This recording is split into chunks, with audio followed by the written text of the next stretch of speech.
Guys like eating popcorn? Yes or no? Popcorn, anybody?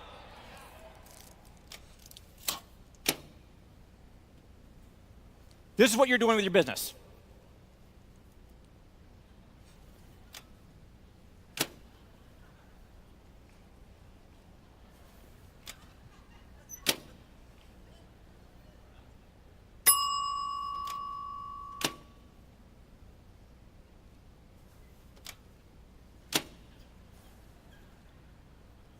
Popcorn doesn't work.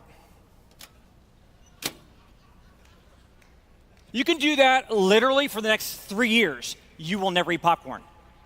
You guys have been herky-jerky on, off, on, off, on, off in your business.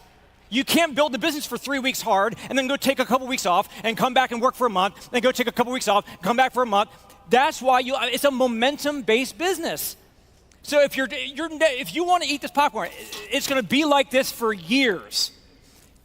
This popcorn needs 2 minutes of consistent heat. Your business needs literal consistency. Consistency is the number one thing that your business needs. Many of you guys have been depriving your business of it, and hopefully you all will put in your notes with a circle around it for my talk today, I am going to get my business much more consistent every single day, and I want to ask you guys, are you ready to go build your empire? Are you ready to go build your empire? See you over the top. Thank you.